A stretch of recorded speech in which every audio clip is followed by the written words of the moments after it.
Care Home. Good morning, everybody. I'm Myesha, and we are excited to be here today. And we're super excited to have our guest, Jon Ponder, the founder and CEO of Hope for Prisoners. How you doing, Jon? I am doing great. So awesome to be here. Thank you so much you're super busy, and we're going to talk about all the things you have going on in a few minutes here. So we are honored to have you here to share a little bit with the community about Hope for Prisoners and all that you do and even your personal story. So thank you so much for being here this morning. Honored. Also, we have Josie, who is on our supportive services and patient services team. Good morning, Josie. Good morning. She's also our Spanish-speaking staff that helps translate for a lot of our Spanish-speaking. So we're happy to have you here. I know this isn't your thing, but we got you. Thank you. Thank you for inviting me. And then last but not least, we have Lilnetra, our medical provider with First Med, and she's going to talk a little bit about why First Med is the healthcare home of people in our community. A lot of patients that we see are kind of underprivileged, underserved. So Lilnetra, can you share a little bit about exactly what we do at First Med?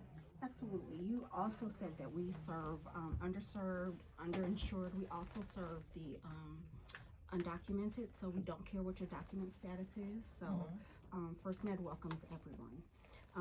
A primary health care home basically means that First Med provides comprehensive primary care services to individuals and families in the communities that we serve. We really are a one-stop shop. We do have a wide range of services. We have wellness visits, we have vaccines, we treat HIV, Hep C, we do STI testing, which is sexually transmitted infection testing, cancer screens, we have our medication-assisted treatment program, we have vision, hearing, and dental screenings. We can do referrals. So we do see all ages from birth to over the age of 100, and patients are able to walk through our doors at any of our First Med locations and receive. Okay. You have a 100-year-old patient? I don't currently, but I have had over 100-year-old patients. That's amazing. Sorry to interrupt you. No, it's all good. But they are out there. Let's see. So you can get most, if not all, of your services in one location, and we do provide services that helps to support the individual and or their family. We do have 3 locations. Where are the locations for First Med? Share with everyone, please. Our first location is at 3940 North Martin Luther King Boulevard in North Las Vegas, 3343 Southeastern Avenue in Las Vegas, and the last location, 400 Shadow Lane in Las Vegas. Thank you. Absolutely.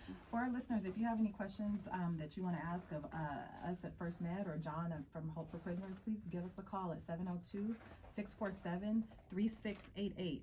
So, Josie, talk to us a little bit. So we have therapy services where we, do therapy and psychiatry, and then we also have our medical side that Lilnetra just talked about.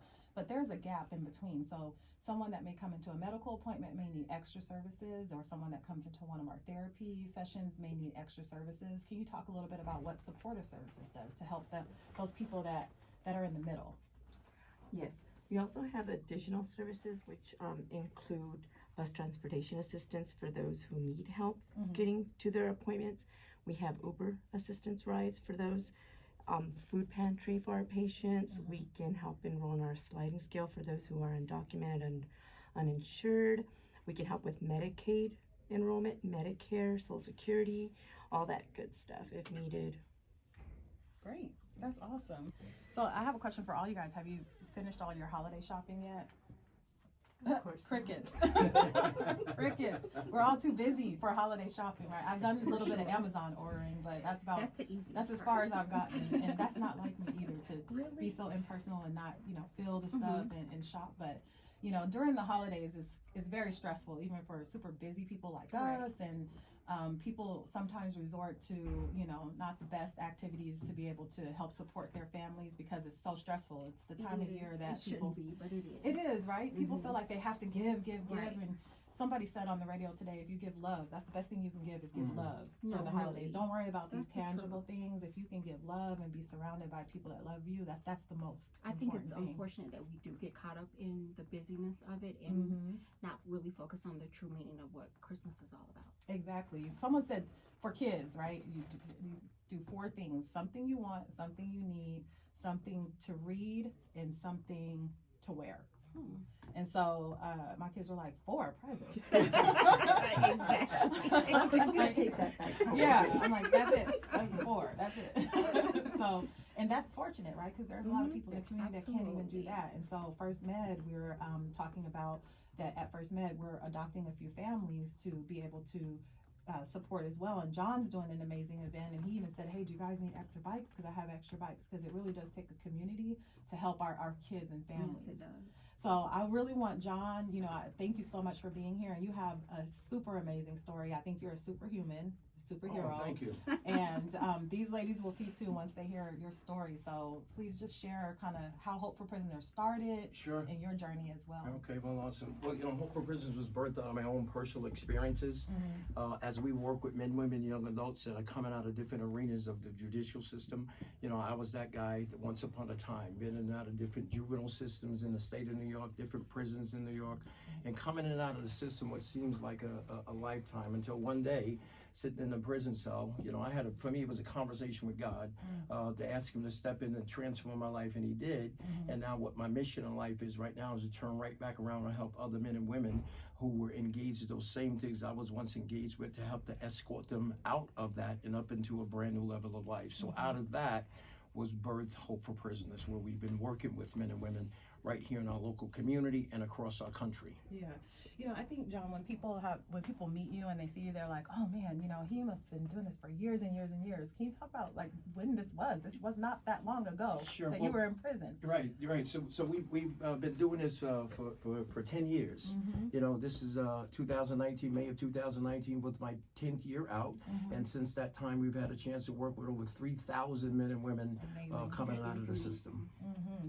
Yeah. So when a person comes into your system, I mean, if you can even talk to, I've seen, Jon and I were in a leadership course together, and we had it was called what was it called? Criminal Justice Month. Day.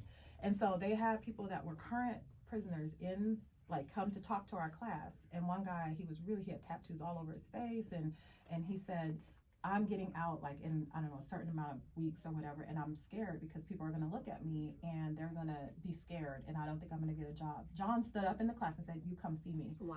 I'm not kidding. Like a month later, there was a picture of Jon and that guy at a baseball game together, because Jon really did, That's wonderful. you know, work with him to try to help him with his life. So can you talk a little bit about kind of what happens when they Sure. come to you guys? Sure. I first need to make mention of Leadership Las Vegas class of 2019. Go Dragons, right? The Best Dragons. class ever. Yeah, so we had an opportunity to go into Nevada Department of Corrections on Criminal Justice Day, so that leaders in the community could have an opportunity to take a look at what they go through and what they experience. And this particular gentleman, we just did what we do for other people. Just make sure that, you know, we kind of get to know them, doing needs assessments with them. What is it that they're going to need once they get released, and do everything we can to be able to provide that. And some of those things that they need is number one, address the need from employment. In the 10 years that we've been working here in the Valley, our organization right now is sitting on more jobs than we can fill, and they're not minimum wage jobs. We need to address the needs for housing. We need to address the needs for transportation, and we just partnered with Lyft. And so Lyft, we announced yesterday that Lyft is going to be providing transportation to our partnered employers until that person gets to their first paycheck. You know, and the other thing that they need is to address that medical needs. This is why we're so grateful and with our partnership with First Med. And I think, absolutely love First Med. You know, there was a time where I sat on the board at First Med until I got way too busy. But it's a great partnership. But when we're able to meet the needs of people returning to our community from a holistic approach, this is why we have been so successful.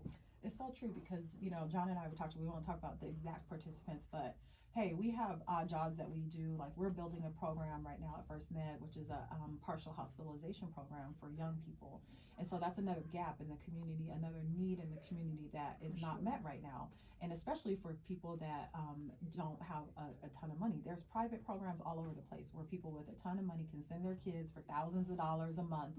But what about the community members that don't have that money, but their kids have mental health needs to help, right? So we're in the process of building that program, but we need our couches built and all this stuff. And so we're like, Jon, do you have anybody that, just needs to earn some money for the week? It's the holidays. And he said, absolutely. We have a guy currently helping us out. And so that's that partnership and that community, that holistic approach for not just for the person, but for our community to say, how can we help, give someone a leg up, give someone a spot on their resume to say that they've helped and done this. So. Absolutely. And everyone that we've sent over to First Med, they are just absolutely ecstatic. Not only because they're earning really good money, but because the culture of First Med, they feel very welcomed, and they're very excited. That's great.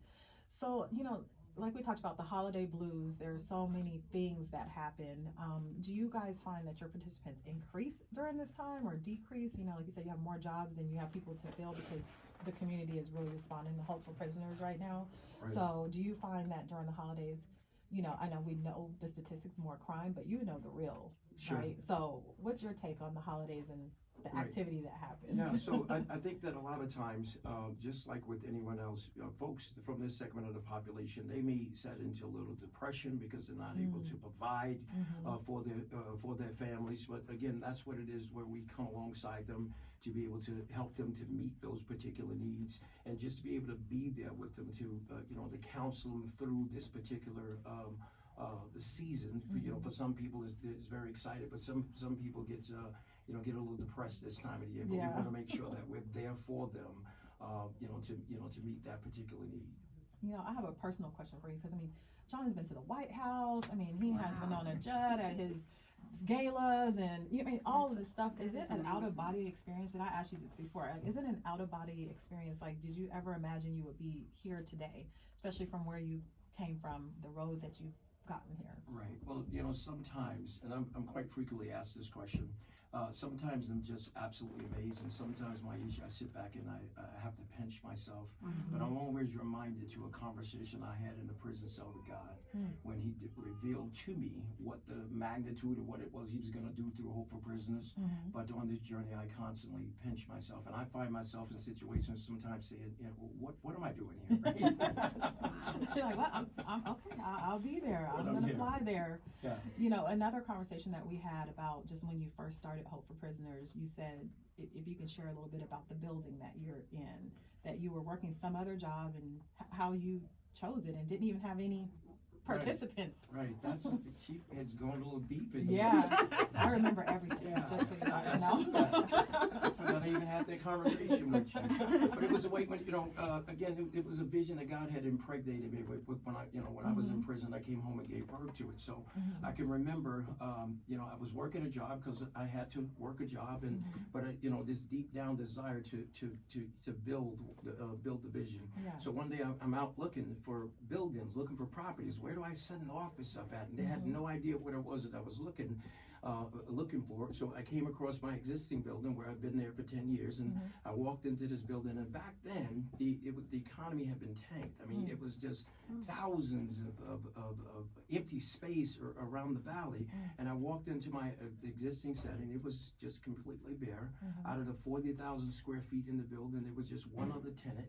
And I walked into our existing space, and it was like something just leaped in my spirit. Man, this is it. This is home. And I could remember sitting there in the room by myself, and it kind of closed my eyes, and I had the vision. I kind of saw it. I saw the people moving back and forth, lives being changed, and just an atmosphere where people were just going to be able to transform their lives. And here we are 10 years later. And by the way, I walked into that building with absolutely no money whatsoever. Right. How? It's just a vision and a dream, right? Yeah. It just goes to show when the world around you is telling you no, you step out on faith, right? And just always hold on to that yes that God gave you.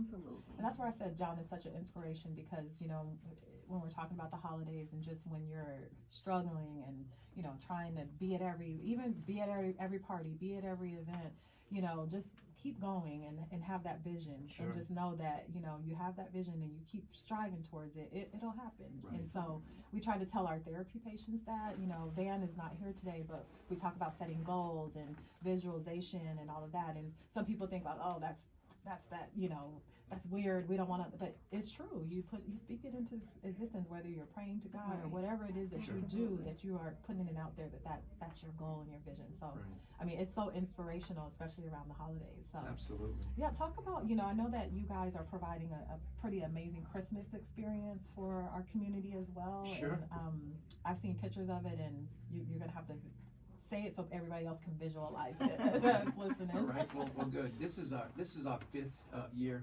doing this event, and picture, if you will, we have the opportunity to work with 50 men and women who are currently incarcerated inside Nevada Department of Corrections, and we have been authorized to put them on the bus, and we're going to transport them over to one of our partnering churches, which is the Crossings down in the Southwest. And what we do is they clear the whole sanctuary out. And what we do is we bring in 50 living room sets with 50 Christmas trees. I'm talking sofa, love seat, coffee table with nuts, Christmas trees, all the gifts and toys that you can imagine. But we bring their family in, right? Their children there, the guardians, right? And what we do is we create that Christmas morning experience that they would not normally have because mom and or dad are currently incarcerated. And it's such a phenomenal How many event. tissues do you have I'm trying to have tell you. for that? I would just think, it is a lot of tears Right, of sure joy is. and happiness and thankfulness that happens at It that brings event. tears to my eyes. I know, I'm like, oh my Think God. about it. I knew I was going to need That's tissues. amazing. You know what really brings tears to your eyes is that on that evening, some of the men and women who are incarcerated, this will be the first time that they've laid their eyes on their children or their children laying their eyes on them. And sometimes 5, 6, 7, 8 years for the first time that evening on that couch. How are they selected for this? Right. Because like I said, John's a superhero to be able to pull people out of jail to come and have this Christmas morning experience. And so that's not a normal thing that just anybody can do. So how are they selected for Well, that? first of all, the Bible calls that favor. Yeah, there you True. go. So how we select them is obviously the people that are enrolled in our organization, but before they even get enrolled in our pre-release process, they are men and women who are in 100% compliance with the rules and regulations of Nevada Department of Corrections. So this is a way that we're able to reward them for that good behavior, and they stay in compliance. And the beauty about that whole process and what it is that we do that for is that not only do we want to bless them and bless the guardians for the time, for the sacrifices that they made, but this is a very unique way for us to be able to reach our tentacles into the family to help with that family reunification component, which has been a missed mark in reentry since forever. It's like no one ever gave the particular close attention that is needed for the men and women that come in home, that they have to go back home, the wives and the husbands, and particularly to get reintegrated with their children. So as we're working with the men and women while they're getting released, we also bring the family into that process to make sure that there's counseling there, parenting, whatever else it is that they need in order to make that successful transition back into that family unit. That's so amazing. And that's happening this Thursday. Yes, it's Thursday night, so it's a very busy time for us, but I had to stop what I was doing to make sure I come We're so be here grateful with to my you. friends at First Med. No, we love that. And it's so, like you said, so great to be able to provide that experience, especially for the kids. Because the kids, when we have a lot of kids that we see through therapy and psychiatry, and we find that if we can catch them young and help, and plant just healthier habits into them, that hopefully, they will pass that along. Sure. And so to be able to see the community coming around their parents who maybe have made a bad decision or not the best decision, and to still forgive them and say, we're going to still bring you together and move on and move forward from here. I mean, it gives me goosebumps. It's so amazing. So Well, thank you so much for doing that. That is so needed, and for you guys to be able to see the importance of that, because we can get men and women healthy, and if we send them back into an unhealthy environment, then we wasted time, effort, energy, and resources. But coming together, working together, you do what it is you do best, we do what it is that we do best, and in that marriage, transformation and healing and wholeness takes place. Yeah, you bring up a good point, because that is one thing that any of our partners that we have, we always say, we are not here to duplicate services. We definitely don't want to do that. It's a community, so we want to make sure that we are not reentry, you're reentry. So how can we help with, some of those components to make that reentry successful, and so First Med, we were like, hey, this is our lane and this is our partner's lane, and we're going to stay here to make sure that it can make this person successful or healthy, or healthy and successful, both of them, right? Sure. So, Jon, what another personal question? What keeps you up at night? I mean, you're so busy, other than lack of sleep. Keeps you up at night because you got to go. But what keeps you up at night? Right. We are our organization has experienced exponential growth over the the past 10 years, and one of the things that we are constantly looking at is how do we scale. Because even at the 500 or so people that we reached this year, if you think about it, out of the 13,000 men and women who are currently incarcerated in the Nevada Department of Corrections, NDOC releases nearly 6,000 men and women into our community every single year. So even at the 500 that we're touching, we're still not reaching capacity. So that's some of the things that keeps me up at night, always thinking about creative ways to think outside the box and how can we impact the lives of more people. Okay. Another thing that, like, we're talking about health and wellness, especially, that's what we do at First Med. That's our lane. So we always have to know, what do you do for self-care? How do you, we know it keeps you up at night, but then what do you do for self-care to make sure that you're healthy for your family, healthy for the participants in your program? Right. So eating right and exercising. One of the things that I do is, I have a friend of mine has graciously given me a cabin up in Utah. Okay. So every once in a while I'll go hard, and then I'll shut down and I'll take my wife and my little girls up to the cabin, and we do absolutely nothing. That's the best. Yeah, I just got relaxed for a minute. Right there, like, oh, nothing. Do nothing. That's great. And do nothing. Yeah. I love that. Lilnetra or Josie, do you have any questions for Jon? I do have a question. Other than the participants that are that you have in your program, people who are outside of that, who have already been released from prison or jail, how are they able to be assisted? Are you able to assist those people also? Absolutely, 100%. That is a great question. With Hope for Prisons, it does not matter to us if you're currently incarcerated, if you have just been released yesterday, or if you've been released 20 years ago.